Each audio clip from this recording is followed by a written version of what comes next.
All right, well, we already have a respectful silence for this afternoon's speaker. It gives me great pleasure to introduce Anatol Lieven to speak to us about stories, or rather narratives related to the West and to nationalism, so very much picking up the thread of the discussions before lunch. And I will give a brief introduction, and as you're all familiar with, we'll have sort of 45 minutes or so of comments, and then it will be the time for the fellows to jump in with their questions, thoughts, and observations. Anatol Lieven is the director of the Eurasia Program at the Quincy Institute for Responsible Statecraft, and has come to this position after a long and fascinating career in journalism with the London Times and with other newspapers. I'd like to give a sense of this career in journalism, historical writing, and political analysis simply by listing, I think, all of your books. But if I've forgotten or overlooked a few, please let me know in chronological order. So starting to the north of us, we have the Baltic Revolution, and then moving a little bit closer to the South Caucasus, we have Chechnya, a tombstone of Russian power, Ukraine and Russia, fraternal rivals, America, right or wrong, in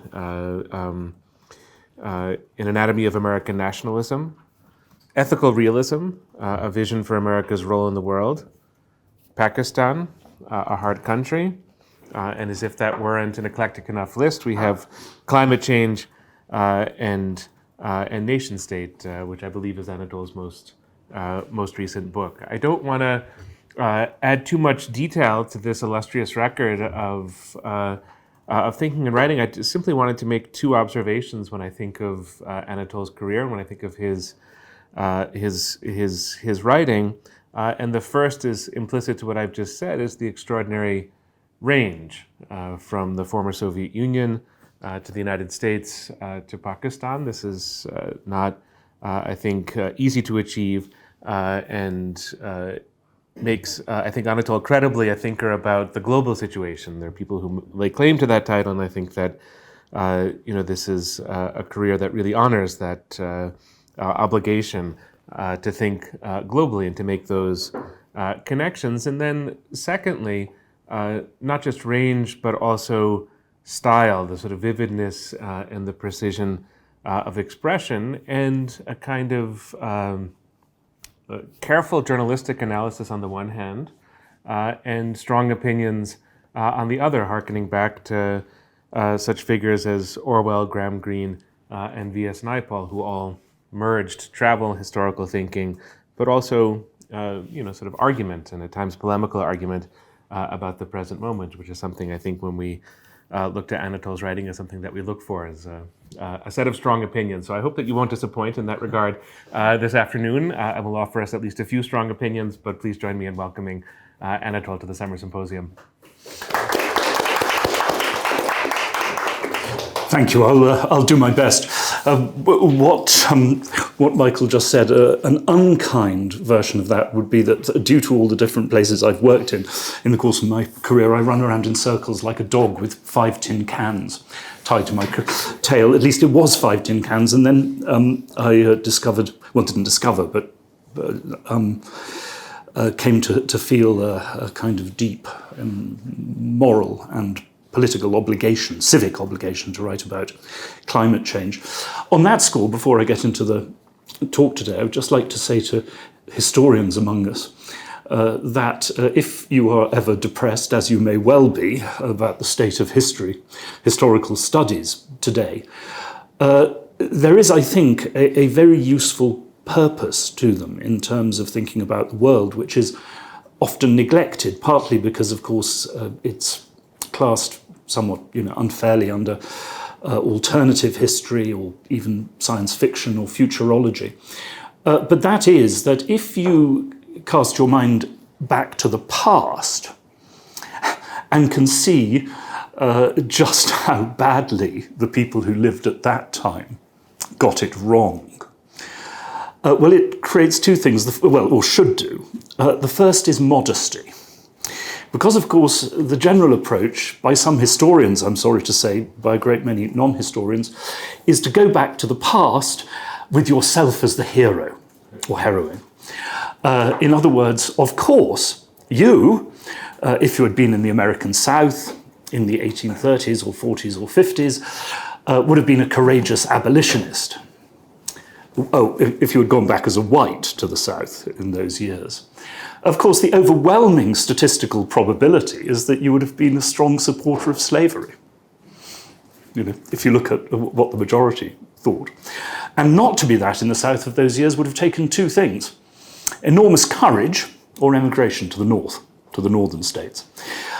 If you approach the past in a spirit of honesty, that also helps you to look into the future. And what brought me in part to the study of climate change was two things. The first is that many historians, including my brother, have analysed, reported the beliefs, the views of the world and of their own states and their own role in those states that brought the European elites to the War of 1914. Precious few historians have suggested that that was the right decision to make on the part of any of them. And indeed, what happened to either their countries or them personally, certainly, of course, their sons, bore that out very vividly. They got it wrong. They did not identify the true threats, not just to their own states, and obviously to Europe as a whole, but even to their own classes, to the interests of their elites. Well, I often ask the question, if we project ourselves 110 years into the future and think of the historians of the 2120s or 2130s, how many of them do you think will write and think, if of course there are any, we may have managed to finish off the history profession along with everything else, but if there are any, how many do you think will believe that the greatest threat facing not just humanity in general, but also Western states in the 2020s were really the questions of Chinese bases in the South China Sea and the question of sovereignty over the Donbass and Crimea? Really? You think that they're going to think that that was really the biggest issue facing us? Specifically on the subject of the South China Sea, I had a moment of epiphany because I am, amongst all the other things, I suppose a somewhat disillusioned member of the community of security studies. I had to read endless, now of course it's been eclipsed again by Taiwan and Ukraine and so forth, but I was reading these endless stories about the Chinese claim to the South China Sea and the bases that they're building on these, not islands, reefs and sandbanks. And sort of light suddenly came over my head. And I thought, hang on a second.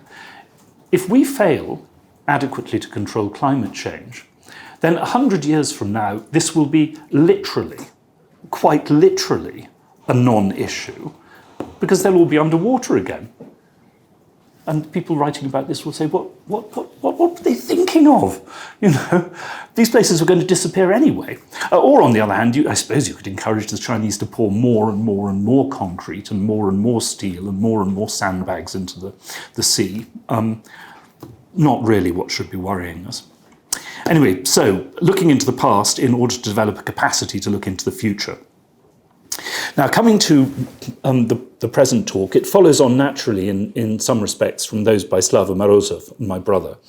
It concerns the historical and present relationship between nationalism and liberal capitalism, with a side glance at empire and civilization. By the way, I am using liberalism, of course, in the traditional European sense, not in the contemporary American sense, because I have to say the contemporary American, well, for some time now, use of liberalism has been extraordinarily confusing because, of course, for a long time, liberalism in America, certainly as used by the American right, meant something much more like what we in Europe would call social democracy or even socialism.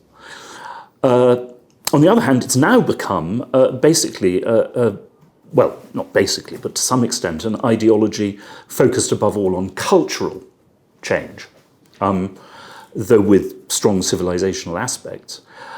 Meanwhile, of course, economically, basically everyone to the right of Alexandria Ocasio-Cortez in America is some kind of liberal. Bidenomics, but Bidenomics is essentially, an attempt at a revival for the contemporary era of the New Deal, which had social democratic aspects, but was still well within the general framework of liberalism. So you have to understand liberalism as liberalism in the traditional European sense. My point of departure is something that is happening right in front of our eyes, which is the tension, perhaps the existential tension in future, that has come to affect the European Union, and which may be brought to a head by the war in Ukraine and the drive, quite likely unsuccessful, but still, for Ukrainian membership of the European Union. Because the EU project, from its very beginnings in the early 1950s, is in its very core and also in the absolute conviction of the EU managers or elites in Brussels, of course, an anti-nationalist program. But in its expansion, and above all, in the social, economic and cultural policies that it backed, the reforms it backed in Eastern Europe after the fall of communism, and presently in its relationship with Ukraine, the European Union, without necessarily admitting it, well, certainly not admitting it in the 1990s, has relied critically, not just on nationalisms, local nationalisms, but to an increasing extent on some pretty narrow ethnic and chauvinist nationalisms. In other words, precisely what one of the things that the European Union existed to get rid of. I'll come back to the EU and Eastern Europe after a bit. But first, I'd like to look into the complex relationship between liberalism and nationalism in European and other histories, going back to the French Revolution. If there are any Whigs among you, you're not going to like this.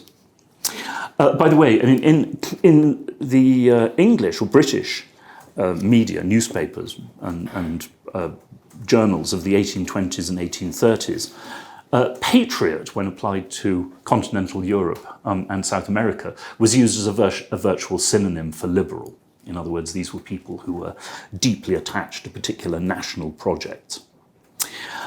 And 19th century liberalism in continental Europe, in Latin America, and insofar as liberalism existed in local elites in Asia too, liberalism was in fact, to a very considerable extent, a nationalist ideology, a nationalist faith. The French revolutionary and Napoleonic armies exported a mixture of French national and imperial power, obviously relying extremely heavily on French nationalism, as exemplified by the rhetoric of the French Republic and its whole vision of the nation and of the citizen as a patriotic and, in the case of men, serving member of the nation. Remember, the French Declaration of the Rights of Man was the rights of man and the citizen. And that meant, in the first instance, a citizen of France. And a citizen of France, once again, this was absolutely explicit, with the obligations of service, which, at least in the view of the French revolutionaries, had been characteristic of classical Athens and Rome. Citizenship equals national service. But these sort of national imperial armies spread not just French national power, but a particular version of the state, rooted in liberal values and institutions. And in the process, something that we later, of course, saw very much in the colonial or anti-colonial world, forced states that tried to oppose French power to adopt many of these institutions themselves, Prussia being the leading example. What were these these attitudes, beliefs, and institutions. Meritocracy, rooted, of course, above all in the middle classes, but to be extended as far as possible to the masses through what Napoleon called the carrière ouverte aux talents, the career open to the talents. And this was to be extended as far as possible to the masses through the spread of a universal school system, which was also, of course, intended to inculcate nationalism in France, but later in every country which tried to adopt it. By the way, the nationalism, if you I don't know how many of you know Eugen Weber's work, famous work, Peasants into Frenchmen, but there were two schools of the nation. One was the schools, the other was the conscript army, the school of the nation. Because you took all these peasants from very different backgrounds, speaking, of course, dialects, which in many cases were mutually incomprehensible or were even different languages, and you schooled them very, very deliberately and systematically in nationalism. Poor old Habsburg Empire, you know, one reason why it really could not hack this was the famous story about Habsburg officers during the First World War, German speakers mainly, or Hungarians, giving orders to their Slovak and Ruthene conscript troops in English. Why? Because it was the only language they had in common. The German and Hungarian middle-class officers had picked up some English as part of their education, and the Slovaks and Ruthenes had picked up some English from their relatives who'd emigrated to America. It's the only language they could speak to each other. Very difficult to run a national project on that basis. Meritocracy, education, meritocratic administration, of course, and something that the other Weber, Max, called the very core of the national state. Universal legal systems, though, as I shall try to bring out, a distinction made by Francis Fukuyama in one of his more lucid moments. I would say it's very common, you know, my brother was talking about to have dynasties, and there's a Fukuyama dynasty. There's Francis I, Francis II, and Francis III. The highly unusual thing is that they're all the same man. But on the other hand, very usually for dynasties, the grandfather and the grandson closely resemble each other in I would say, illusions about the world. The one in the middle is much more intelligent, partly because he went back to his Japanese roots to some extent and got out of the Washington bubble. So what was I saying? Fukuyama, the distinction between the rule of law, in which at least theoretically the law is supposed ultimately to decide, and rule by law, which, although I don't think he coined the phrase, or maybe he did, is basically a concept derived from Carl Schmitt, which is that you rule most of the time through the law, but the state has the right and ability to make exceptions when necessary to maintain its power. And indeed, Carl Schmitt made that essentially the core of the effective state. However, that is not as alien to liberalism as you might think, and I have a rather wonderful quote which I drew up. I feel I ought to read it in a German accent, but that would be unfair. A ruler full of the spirit of improvement is warranted in the use of any expedients that will attain an end, which otherwise perhaps could not be attained. You know who said that, or wrote that? John Stuart Mill. Yeah, so you see, there was always an iron fist lurking behind some of these liberal projects. I'm going on with my list of what in those days perhaps would have been called, though not by Napoleon, republican institutions and reforms. Unified national legislatures with representative institutions with limited electorates on the basis of property and sometimes also education. Of course, and often first and foremost, the either abolition or radical limiting of the powers of the monarch, the individual monarch and his dynasty, and of course of the Catholic Church, and the redistribution of church land, but also, where it still existed, of communal village land, its privatization, effectively, to new agricultural entrepreneurs who were supposed in the process also, of course, to revolutionize and modernize agriculture. And these were the programs of the German, Italian, and Spanish and Latin American liberals in the 19th century. They were also, of course, to a considerable extent adopted by Bismarck in Germany. And in Hungary as well, that had sort of, you might say, certain anti-colonial aspects.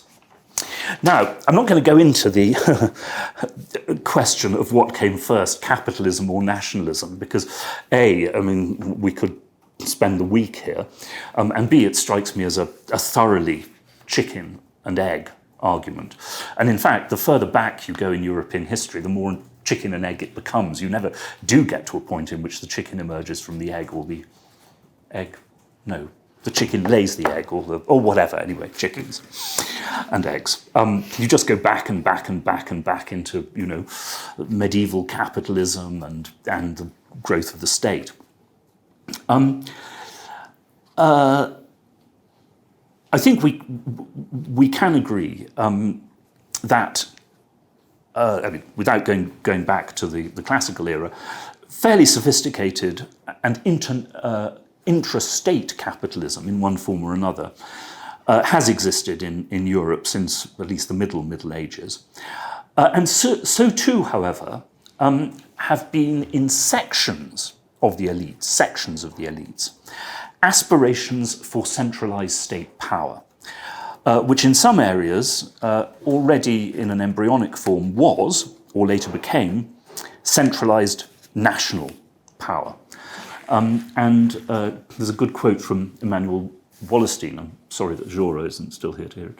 Liberalism has always been in the end the ideology of the strong state in the sheep's clothing of individualism. Or to be more precise, the ideology of the strong state as the only sure ultimate guarantor of liberalism. Now, if you look back to the genealogy, if you like, of the centralizing state, how many of you have seen Game of Thrones? Have you seen Game of Thrones? My knowledge of Game of Thrones is very, very episodic. I only watched it on television in hotels in Kabul during my visits there, partly because it seemed to be a pretty good reflection of what was going on outside the window, but also there wasn't much else to watch. There was something missing, it seemed to me, because Game of Thrones, as George Martin himself has said, was inspired by a French series of historical novels by Maurice Drouin called The Accursed Kings, about the end of the Capetian and the beginning of the Valois dynasty in the 14th century. And now tell me if this is in fact present in Game of Thrones, because I might very easily have missed it. Something that is there in The Accursed Kings, throughout all these stories of, you know, monarchical love affairs, usually ending very badly, dynastic intrigues, murders, poisonings, of course, wars, conspiracies, is something which I think came very much out of Drouin's own background. He was French Jewish, he was a French resistance fighter, and then he joined the French administrative elites under de Gaulle. Throughout these sort of dramatic novels, you have these, it must be said, not very attractive, pretty gloomy, very corrupt, but at the same time, in many ways, pretty dedicated French royal bureaucrats working steadily away to try to increase the central power of the French royal state. And intimately connected with this, of course, to try to extend one French legal and taxation system to the whole country. And this, of course, goes on down in French history, Tocqueville, in his The Ancien Régime and the Revolution, remarked famously that so many of the centralizing administrative and taxation reforms instituted by the revolution were basically what French bureaucrats of the 18th century had been dreaming of doing, but of course they did not have the power to crush the local elites who were resisting this so strongly. And I would argue that one of the reasons they did not have the power was that they were not able to mobilize nationalism behind this central project. And this, by the way, doesn't just apply to France, but this older genealogy of liberal centralization. In Gerald Brennan's wonderful book about Spain, The Spanish Labyrinth, he said that in the 19th century, liberalism was accepted by the Castilian elites when they saw what use they could make of it. They found that it not only strengthened the Castilian bourgeoisie by handing them over the church lands and common lands, free of all feudal embarrassments. These embarrassments, by the way, also included any responsibility whatsoever to look after the people on the land, as opposed to simply treating them as wage labour. But that it provided them with an instrument of government of strongly centralising tendencies. Now, this, of course, was something that the Castilian royal bureaucracy had also been dreaming of ever since the 15th century, at least. To centralise the state, to break down the resistance of local elites. And this flowed very naturally into 19th century liberalism. And, of course, capitalism, because there is an obvious symbiosis between, on the one hand, the capitalist drive for large, open economic spaces, free trade within the borders of the nation state, no internal barriers, one taxation system. So this is the interest of the capitalists. And on the other, of course, the interests of nationalists for strong, united, centralised states. The two things go together.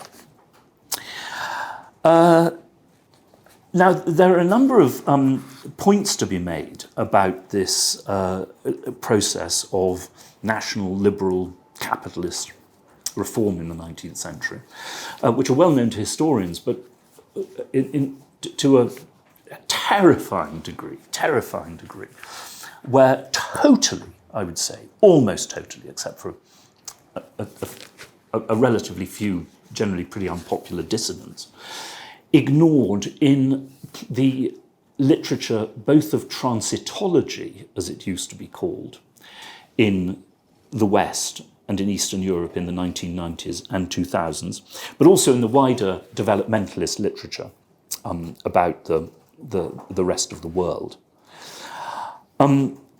The first is, obviously, and goes back to Slava, that this is a profoundly elitist project. It is, a project of the elites who are absolutely convinced that they know better than the masses what is good for them. Afghanistan, where I did a good deal of work, and Pakistan are perhaps extreme cases, and I did some work for DFID, the British Aid Agency, there. But believe me, there was a superficial nod at public opinion polls, but there was no serious intention whatsoever of asking the masses what they thought about the reform process. And there was a very good reason for that, which was they'd have said no. Because the other thing to remember is that in its early stages, and in some cases these early stages can go on for centuries, this is in many ways an extremely unpleasant process. Tom Nairn has written about this kind of neutral sounding word, urbanization, as a kind of semi-ideological euphemism for what was in fact, a wrenching process of social, cultural dislocation. And of course, simply the fact that, throughout the 18th century and the first half of the 19th century, London, like I believe most great cities, acted in effect as Moloch. That's to say, people moved there to die earlier, to make more money, of course, and maybe to send it back to their family in the countryside, but to die of infectious diseases and pollution and adulterated food and everything else at a much, much higher rate than they'd been doing in the countryside. So a swallower of population. See that in a good many places today. The second thing which I think it was Nan who said this, forgive me, my memory is not what it used to be, who pointed out that a farmer, certainly a farm owner, even a small farm owner, is not just a highly skilled economic operator, but somebody with a very diverse range of skills. You've got to know a lot about crops, a lot about animals, a great deal about animals, a lot about the weather, a lot about the soil, all these things. To transform that farmer into an industrial worker on a production line is in fact radically to reduce his sense of self, until you can rediscover it in a new form. It is, of course, and obviously for the effects of 19th century urbanization, you don't have to read Nairn, you can read Dickens. Interestingly, of course, there's a memoir, actually, not a short story, by Tolstoy, in which he visits slums in Moscow, sometime in the 1860s, I think, or possibly 1870s. And what's interesting about it is that this is, of course, dreadful. The conditions are dreadful, all very Dickensian. But he clearly also feels that there's something unnatural about this, which he wouldn't have felt if he'd been. Tolstoy, of course, became a great champion of the peasants, except as far as sometimes as his own peasants were concerned, but anyway. But he wouldn't have felt that in quite the same way about rural poverty, because rural poverty had always been there. The point is, though, that what this produced was also a sense of illegitimacy. The moral economy had been shaken up. And of course, closely associated with this was tremendous cultural and psychological disruption. I won't bore the Marxists among you by quoting from the Communist Manifesto, from Marx and Engels about capitalism, and he calls it the bourgeoisie, but capitalism dissolving all traditional forms, first of economics and then of culture. By the way, interesting is that what he didn't remark is that this, when it comes to cultural and psychological disruption, this, of course, applies not just to the masses, but also to a degree to the elites, who are also going through a process of, though in their case it's softened by the fact that they're making a lot of money out of it. Though where you see a tremendous coming together of these two factors is, of course, when it comes to the déclassé aristocracy. So many people who become communists and anarchists are, in fact, aristocrats who sometimes they've lost their property. Sometimes they've kept their property, but their sort of sense of self-worth and identity has been completely shaken up, and they've ended up in the ranks of the revolutionaries. When it comes to what we now call privatization, in the 19th century was land reform. Of course, this whole process is absolutely, obviously and manifestly and visibly corrupt. In other words, the people who get their hands on the land are so often the political and in some cases the military supporters of the liberal parties. A direct parallel to what happens in Eastern Europe and still more the former Soviet Union in the 1990s. And finally, by the same token, and it was, absolutely extraordinary the degree to which the literature of economic reform in the 1990s and 2000s missed this, that the whole process is, of course, inherently political.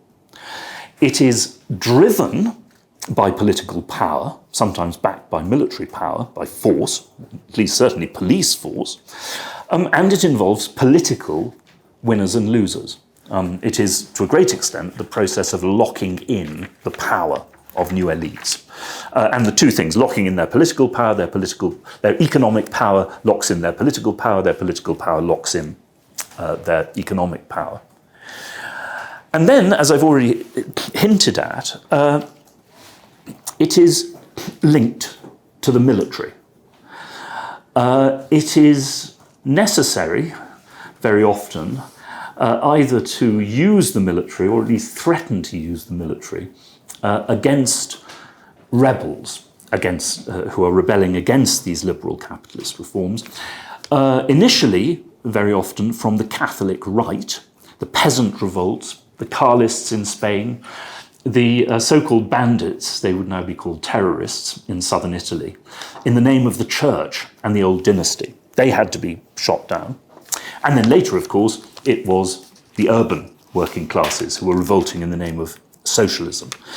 And so many 19th century armies, certainly in Spain above all, but to a considerable extent in Italy, existed in practice far more to shoot down or threaten to shoot down their own people than they did to fight foreign enemies.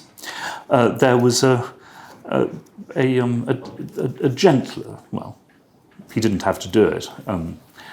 He also didn't want to do it, which says something for him, I suppose. I think it was General Napier who was the commander of the Northern England military district in the 1840s. And there was the threat of the so-called Chartists who were demanding universal suffrage and workers' rights and so. And he invited them all to have tea with him while observing an artillery exercise. And he showed them what modern artillery could do, with the clear implication that, you know, if they tried to lead a revolution, this is what his artillery would do to them. And they went away and thought about this. A couple of years later, of course, 1848, you have artilleries all over Europe actually firing into the crowds. This brings me to the next point. Oh, and sorry, I can't find it. There was from Raymond Carr, I think it is. In Spain and also in several Latin American countries, the officers' pronunciamiento, in other words, the officers' revolt, was the instrument of liberal revolution in 19th century Spain. So the relationship between the military and liberalism. And what was the link here?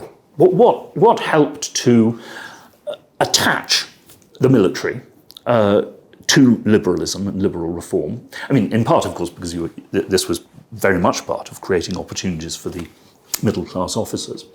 But it was also so much nationalism, the ideology of nationalism.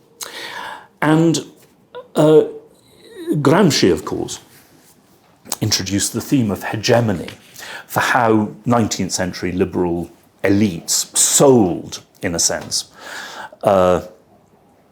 liberal reform, capitalism, to the masses, and made it seem an aspect simply of common sense, you know, of something that was so self-evident that you didn't think of questioning it. Although, of course, the whole point was that all the same people did, and so you had to keep hammering this home, starting with the school system. But now, Gramsci wrote, you know, above all in terms of, you know, liberal civilization, and, you know, this image that Slava talked about a couple of days ago in contemporary Eastern Europe and among liberals in Russia, of Europe or the European Union as znak, as a signifier of civilization. So that was tremendously powerful. And the image, of course, of first Britain and then the United States as tremendously successful liberal societies, you know, tremendously materially successful, but also in terms of conquest. But the second thing which Gramsci talks about, but not, in my view, not nearly enough, is nationalism. Nationalism as an essential part of liberal ideological hegemony in these societies in the 19th century.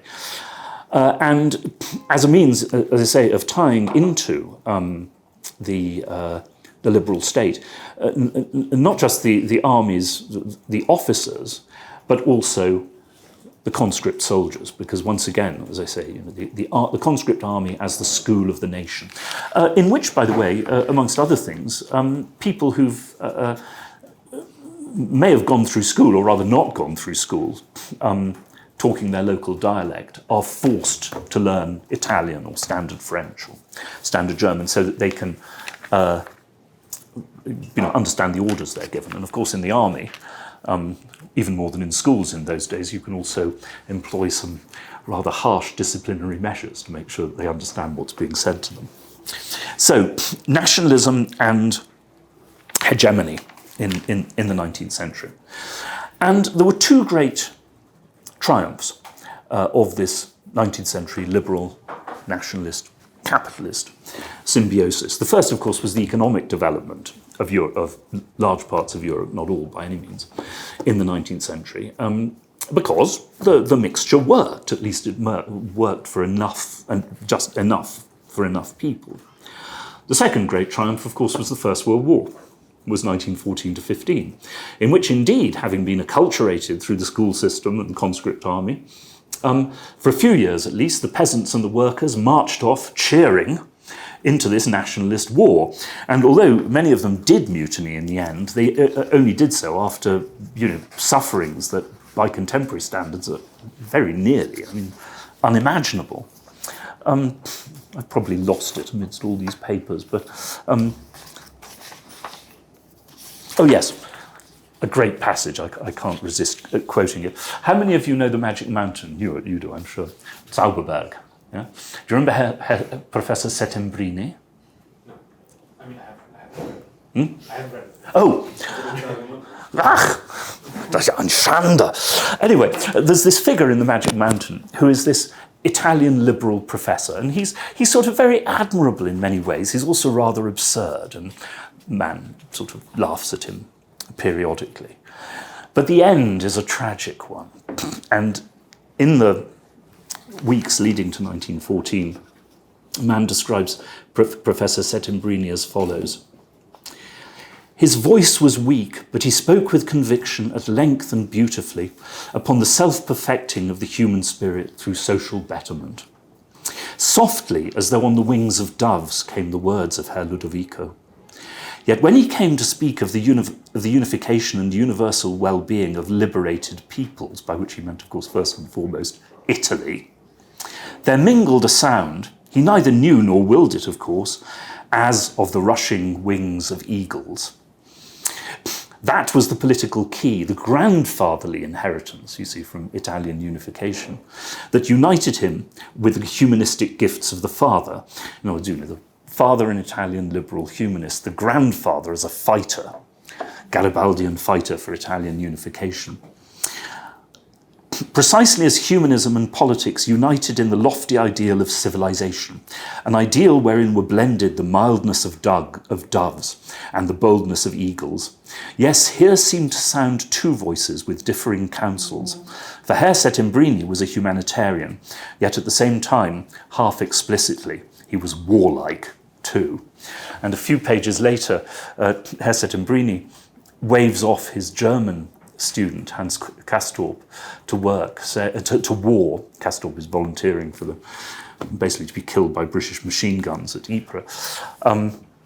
With the words, you do quite right, you're doing quite right to go and fight for your nation, fight bravely. No one can do more.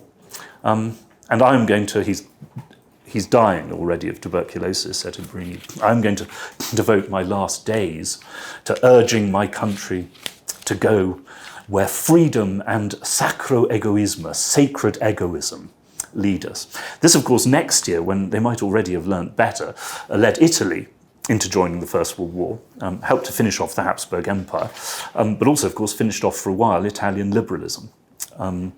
So there is the last pages of the Magic Mountain are, in fact, the suicide note of 19th century European liberalism and its symbiosis of these ideas of liberal civilization with nationalism. I will leave out Pakistan. As I always said to my students, if you hear me beginning to talk about Pakistan, club me to the ground, gag me, tie me up, or we'll all be here next morning and possibly next week as well. So I won't even begin on Pakistan. Now, World War I, followed by World War II, but first World War I, did have a tremendous effect in beating nationalism out of, well, initially, of course, liberal intellectuals, starting in France and Britain, and then after the Second World War, spreading to Italy and Germany as well.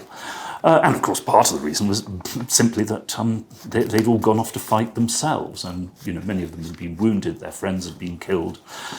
You can trace this process of disillusionment through autobiographies like Robert Graves, Goodbye to All That, Hemingway, Farewell to Arms, and some Remarque, All Quiet on the Western Front, and so forth.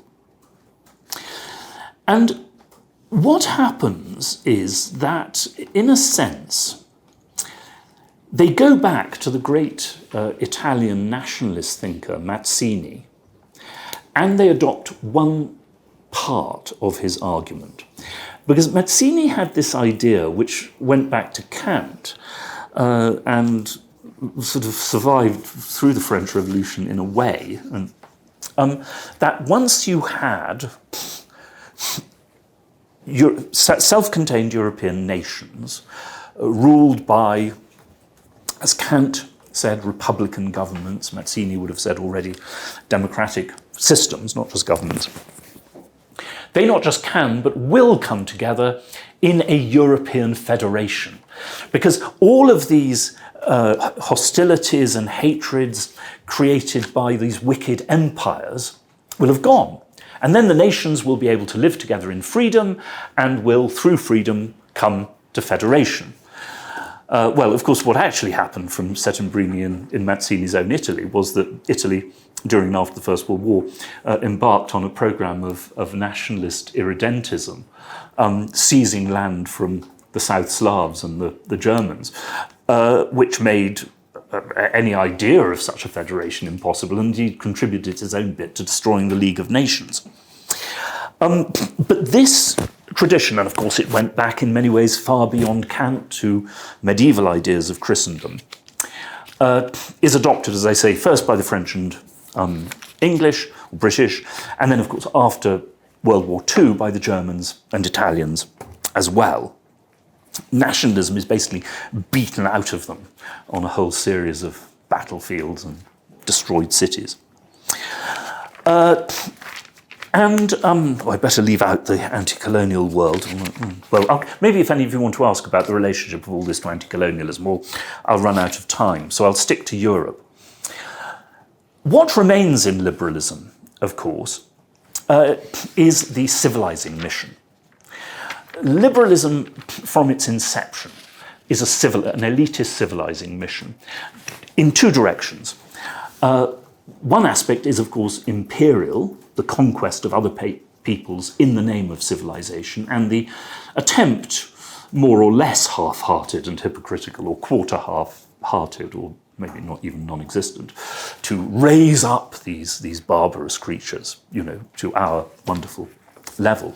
But the other, of course, was internal, a very conscious internal civilizing mission, civilizing the masses.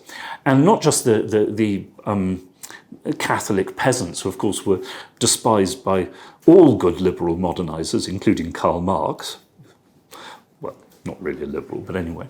But also, certainly in the liberal elite conception, the new urban classes as well, and there are a whole, and this of course has a great deal to do with also the expansion of education and of health.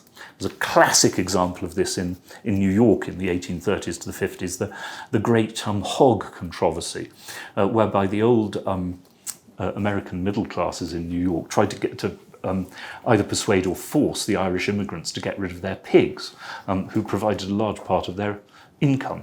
And this succeeded. And by the way, I mean, anyone who's totally opposed to 19th century liberalism should, ask whether you would really like to share your street with a large number of pigs. Anyway, so civilizing mission, internal and external.